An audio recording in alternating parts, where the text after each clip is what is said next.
you ready? Yes. Okay. Estoy lista. What's your name? I'm Joyell Arvea.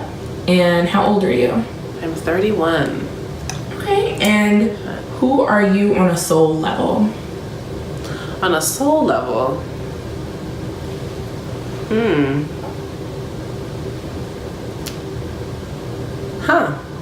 I thought that was a simple question, but it's not. On the soul level, I would say that I am like water, I guess. I am a person that can flow very easily from place to place, conform into like solids, or be very spiritual in a very airy, etheric sense. So I would say I'm like water at a soul level. Okay. And is there anything that's happening in the world currently or anything that's happened in your life that has made you like water or has helped you to carry yourself like water? Many things, but I think the first one that pops into my mind as something that was life-changing was the transition of my great aunt, Shirley. She was an incredible woman who I did not grow up with her. I'm a military brat, and so I did not really meet her until I was about 12. And because I was such a shy and timid child, I did not get close to her until I was 17. And just immediately felt connected to her. And then she transitioned when I was 24. So we only had 7 years together, but in those 7 years, I knew and understood what it meant to be loved and to have someone believe in you. And so when she transitioned very suddenly, it was kind of like losing my balance in a lot of ways, and like literally feeling like I went over a waterfall and couldn't breathe for a long time because I was just drowning and all of that. And so it's still hard sometimes when I think about loss or people transitioning. And since then I've lost 7 people in my family or friends to different things, but that was, I think, the first start of me understanding how to ebb and flow with life like water, and to allow myself to be solid when I need to, like be very strong, be cold when I need to be warm also when I need to, and just allow myself to be carried. For so long I think I tried to control things, and having her transition at a time I did not think she would was really hard. And since then, so many other things have come so unexpectedly that I've learned to kind of just go with the flow as much as possible. Sometimes I'm still like, what the fuck? But for the most part, I tend to coast and ebb and flow. What do you think the most important lesson you learned from her was? To just try it out. She literally would say to me, like, you need to go. Well, at the time I was thinking about going to live in Egypt, and everyone in my family was like, no, what are you doing? Don't do that. She was like, just go. You can always come back. And she was the only person to tell me that. And since then, I've been like, you know what? I'm just gonna try. Let's just see what happens. It may not be that bad. If it is that bad, I can come back. Yes. I'm not above doing what I need to do to survive. I don't want to make stupid decisions or put myself in a dangerous situation. But for the most part, why not remain curious and why not try things out? She was very much like that. She would travel by herself, even in her 70s, take a road trip. She loved traveling. She loved photographs. She loved talking with people. She loved young people. And I think one of the biggest lessons I learned from her was just try something out. Just be curious, try it out, and know that you can't go so far that you can't come back home. I love that. Yeah, she's great. She still talks to me sometimes. Yes, okay. So there are 3 categories, and I want you to pick the most important thing and the least important thing to you out of these 3 categories. So the first category is love, sex, and relationships. The second category is society, culture, and politics. Okay. And the third category is spirituality and religion. So these things can obviously be polar opposites, or they can be the same, but they're, so whatever means the most to you and means the least, and why. The most? And you can mix and match if you want to. I was gonna say it's hard between love, sex, relationships, and spirituality and religion, just because I think I have a different view of love, sex, and relationships because of my spirituality and because I don't subscribe to the Christian doctrine that I was brought up in.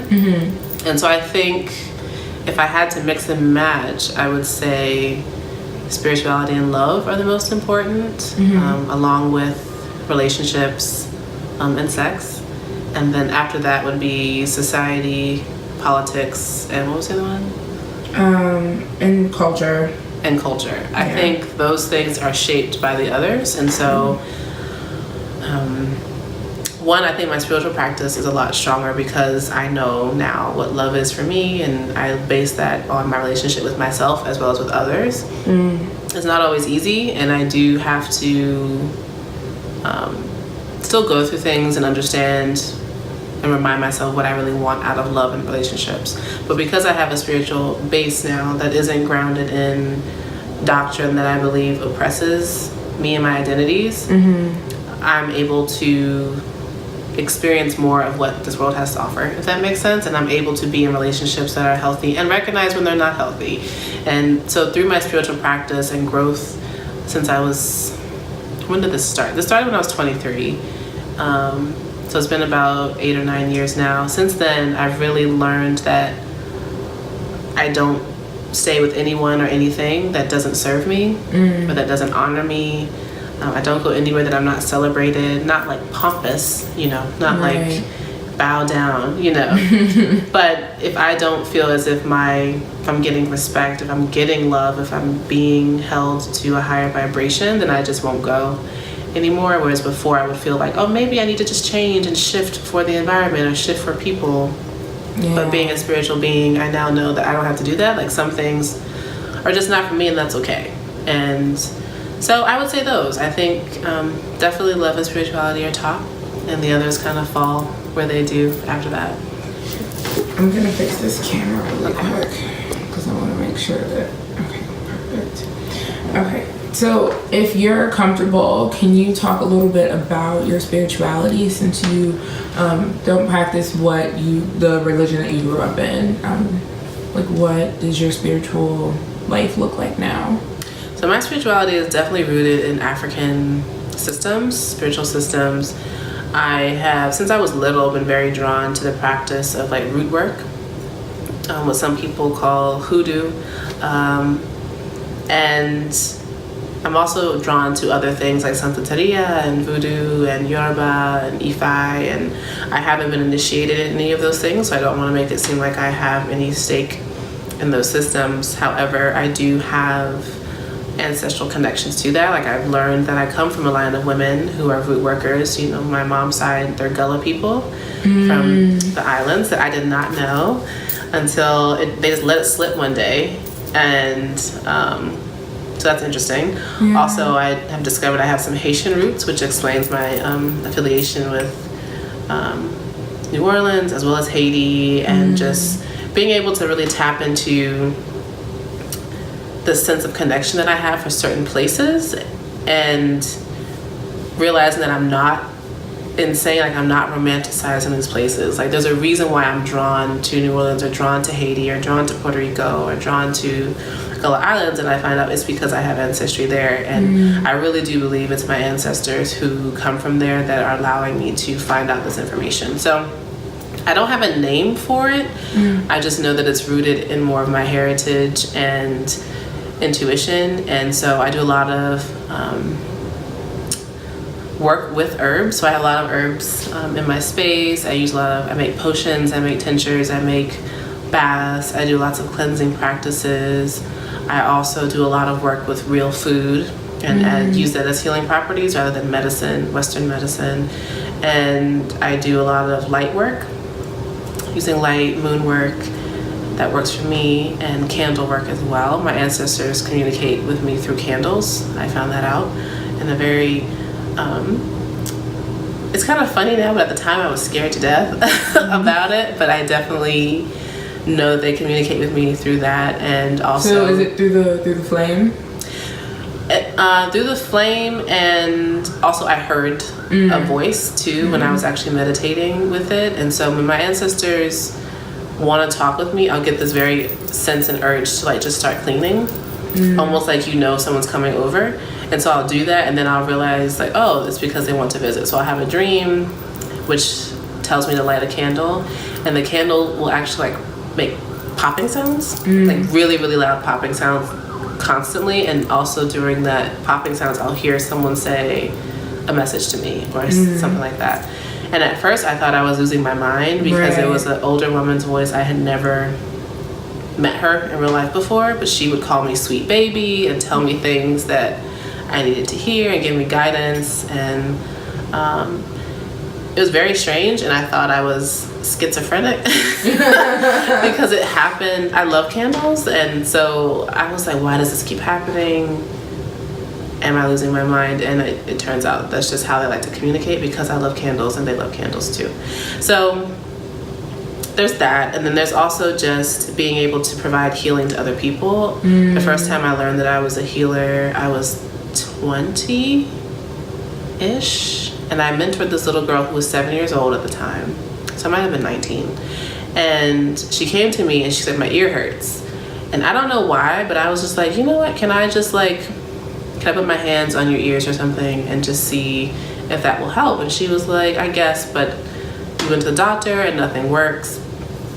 And I don't remember what I said, but I was saying something to myself as I was like healing her ear. My hands heated up and everything, and her earache went away.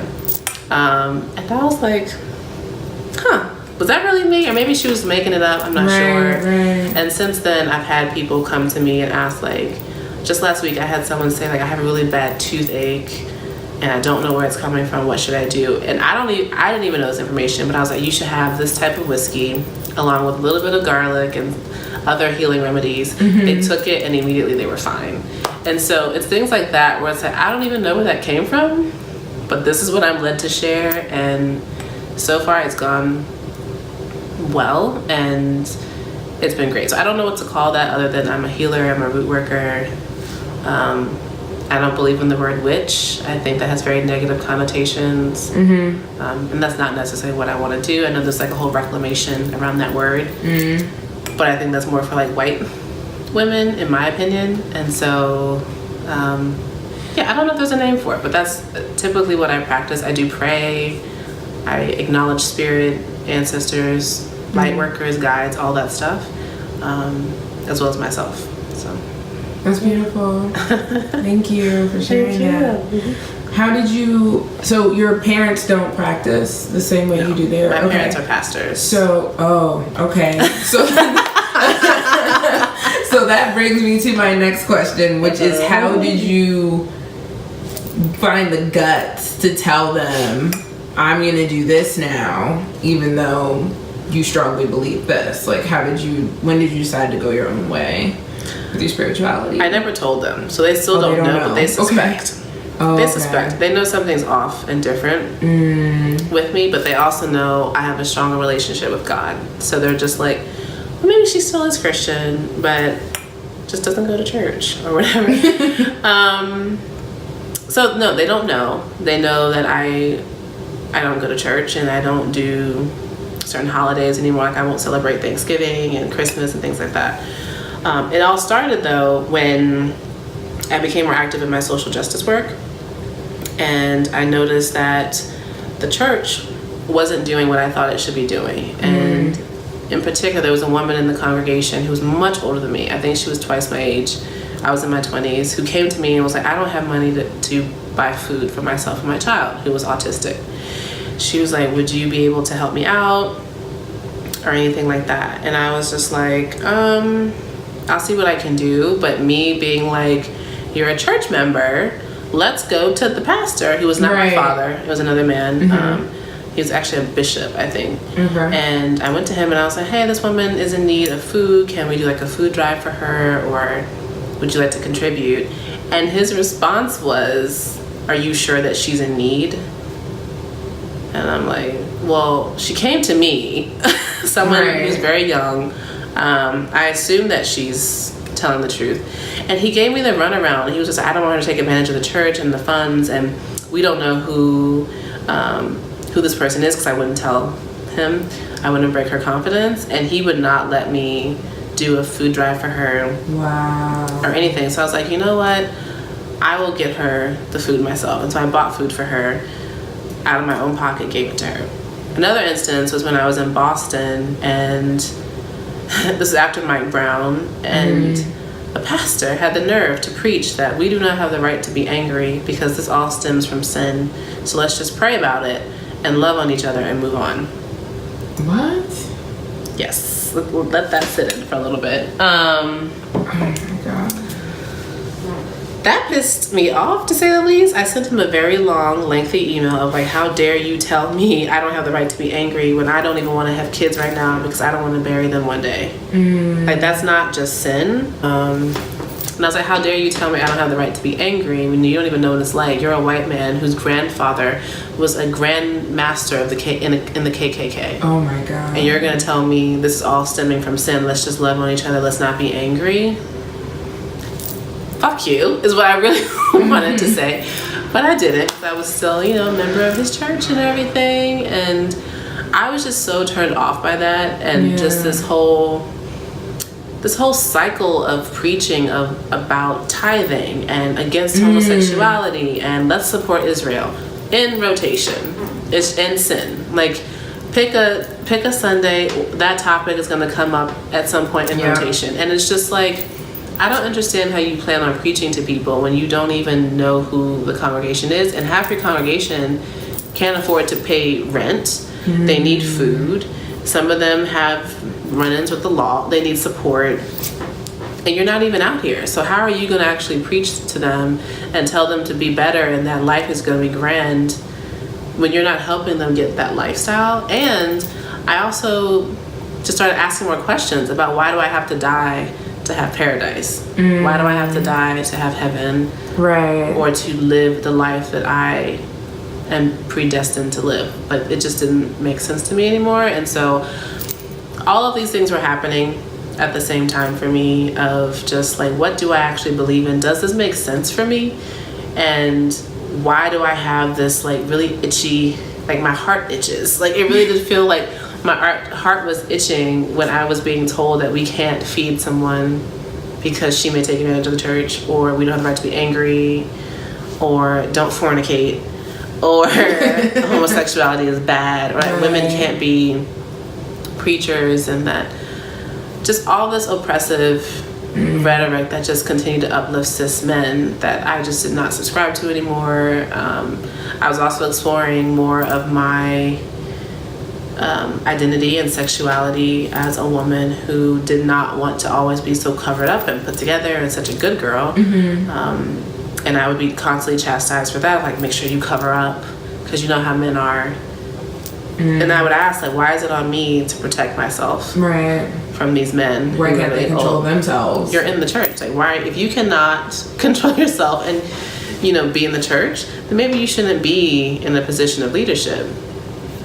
It's that simple. Like, why do I have to wear a skirt? Why do I have to wear a dress if I want to wear pants? Like, simple things like that just started like slowly ticking away at my belief system of like, this probably isn't for me.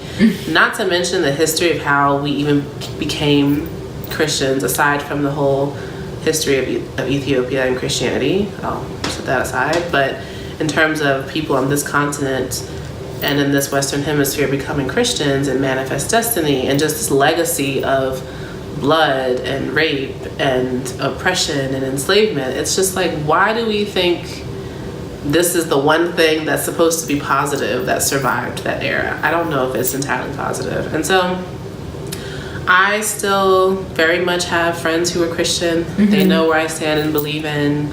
They don't judge me. I don't judge them. I'm not one of those people who are like, you're dumb. If you're a black person believing in Christianity, you're stupid. I've had people say that to me when I was Christian, and I don't believe that's true. I think everyone has a connection to a higher power, and whatever makes them have that stronger connection is for them. So I don't go around saying like, you're stupid for believing in this, like, how dare you do this?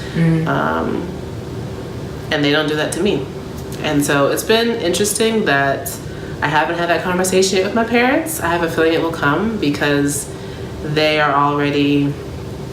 I've always been the weird one in my family, so they're not necessarily surprised. Yeah. And they know that if they ask me, I'm going to be very direct, and they may not want to have that confrontation. So time will tell what that conversation looks like. But we'll see. I still pray with them. I'll still go, like, for Mother's Day. I'll go with my mom to church and my dad, and sit there, and, and I'll clap. I enjoy the music. I still listen to gospel music. I love gospel music. It's beautiful. Love it. So I still love that. And I do think we have the ability to tap into hemispheres that we can't see with music. I do believe in that. And I do believe some artists are able to do that. And so I still love gospel music. And I let it flow throughout my apartment and ground me. But as far as the actual, like, Bible itself, I don't subscribe to everything in it. I still have it. I'll read it from time to time, but it's not for me. True. Yeah. So I'm gonna get you to draw. Oh no. Okay. So I'm gonna get you to pick a color or colors out of here that represent your mood right now, and that represent your life. The box is strange. Sorry. I like strange boxes. I don't want to break it though. There we go.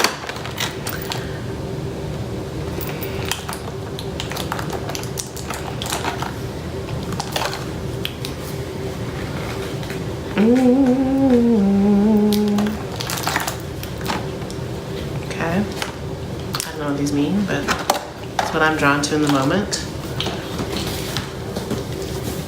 Okay. And what colors did you pick and why? I don't know the exact names for them. They don't have any. You can make them up. This is lavender. Lavender is also my favorite flower. Okay. And my favorite healing property. So that's probably why I was drawn to this one first. I'm going to call this a wine color. Ruby wine. And this to me is like emerald. Like a nice emerald slash forest green. So are these colors that you like, or do they represent your mood or your life? I really like emerald, and I feel as though that's kind of where I am in life right now. Normally, I like yellow. Yellow has always been my favorite color, but lately I've been drawn to emerald. Red, particularly this color red, to me symbolizes like blood and like the root chakra. And I'm trying to be more grounded lately. And lavender, again, it's a great healing property. It's great for keeping me calm, relieving stress, which is what I need right now. I'm in a place of transition and trying to figure out next steps, and I need to make sure I don't have a clouded mind. And so I think these colors kind of represent groundedness, heart chakra, and keeping me calm and stress-free. Yes. Perfect. Okay, so just draw throughout the rest of the interview, and at the end I'll get you to show everybody what you drew.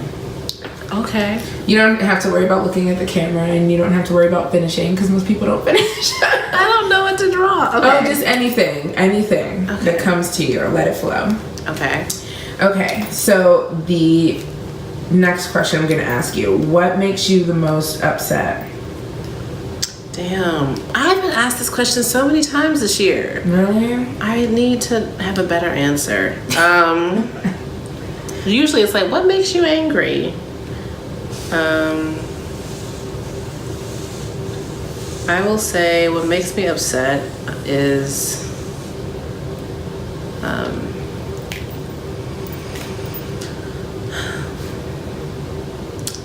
so many things, but not really. So violence against women and LGBT, violence against anyone who is being attacked for their identities pisses me off. I'm an advocate against violence against women and girls, street harassment, LGBTQ folks. I'm an advocate for, ending police brutality, of ending immigration brutality, all those kinds of things that really dehumanize a person to the point that they are physically violated. It really bothers me because it's like, how dare you think you have the right to infringe on my personal space, but also someone else's in an unjust way. Really bothers me, and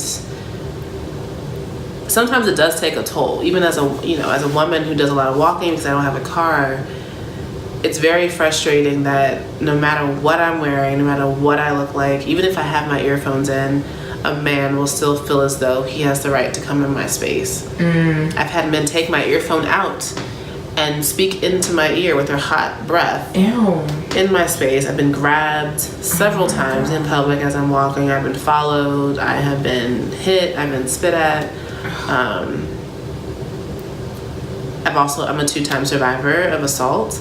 And it was someone I dated. So it's like even that, just this level of violation to me is really, it's angering for me. Especially when it happens to children, right, and vulnerable people with developmental differences, elderly people, like stuff like that, where it's like you are predators and you chose these people. That stuff really angers me. And also, I don't like people being teased, if that makes sense. Like, I don't like seeing videos of people being bullied. Yeah. I remember the movie with Cuba Gooding Jr. when he was the special needs person. Oh yeah, I cried.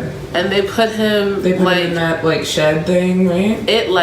I was literally like shaking watching the fact that they put him in there, and to see the reaction when the person came for him, like stuff like that really I'm tearing up just thinking about it. So stuff like that where people are teased for things they can't help, really bothers me. I don't like seeing it, even if it's on a TV show like Parks and Rec, the guy Jerry. I love Jerry. There's so I love Jerry, and they would just pick on him for no reason. Yeah, they wouldn't even give him a too, chance. I'm just like, this isn't funny to me. Like, I feel that. I understand that sometimes comedy is comedy, but at this point, it's like you're really degrading him. So I don't like that, and I don't like people who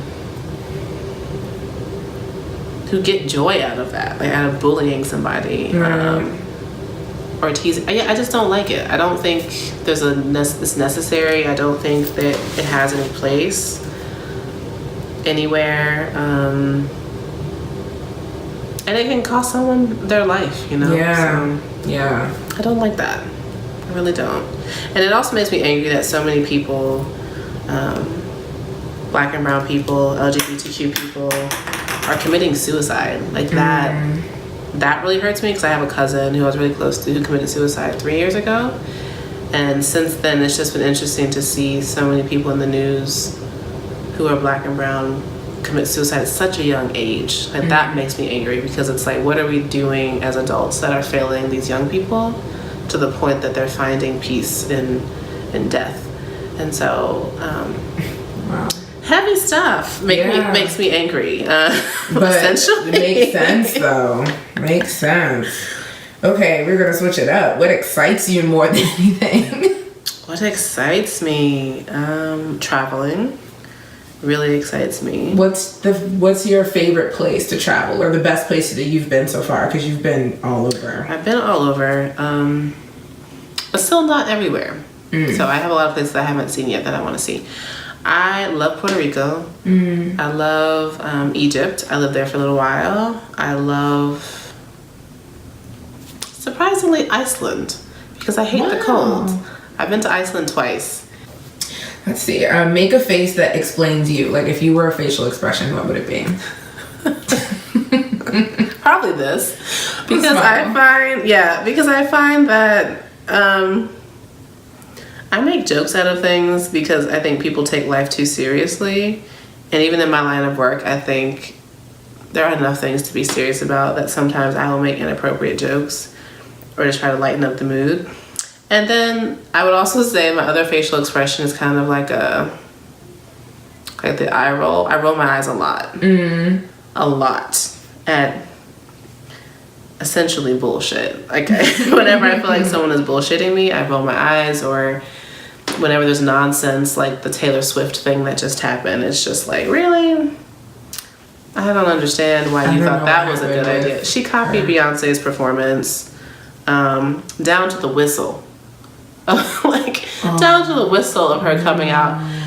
It was very tacky, no rhythm having marching band. It was just like... Oh my God, she did that. That, also J-Lo, like, and you know, even like that situation, my issue is not that she's Latina and was doing Motown. It was more so like, you can't sing. We're done here. Like, why did you feel like,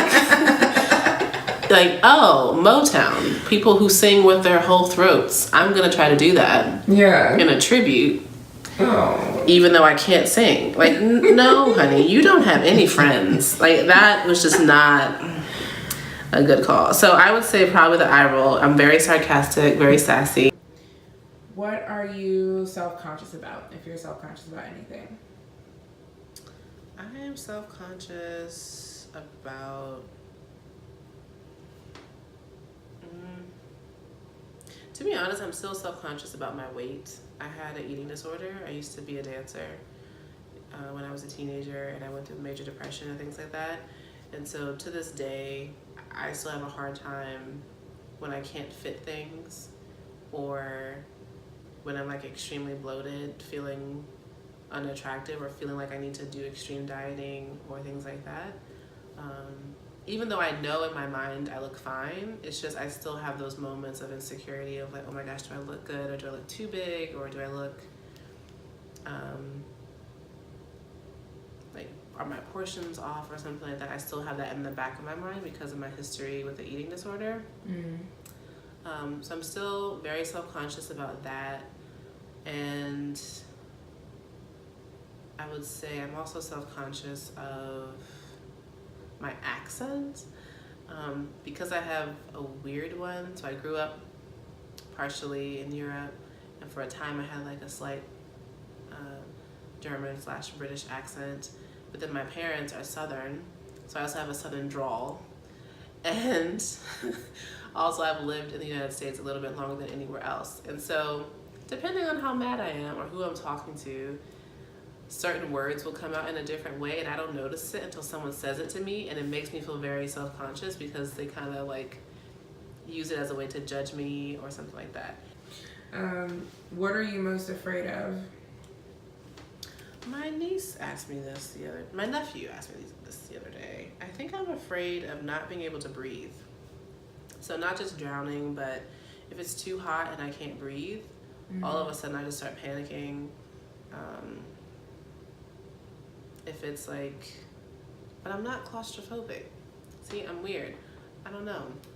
But I am definitely afraid of just not being able to breathe. Even if I have like, if I'm sick and I can't breathe through my nose, like now, I have to tell myself to calm down. Like, it's okay. I don't know why, but I'm very, very scared of not being able to breathe.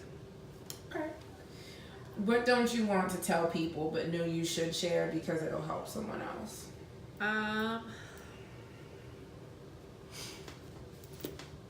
I think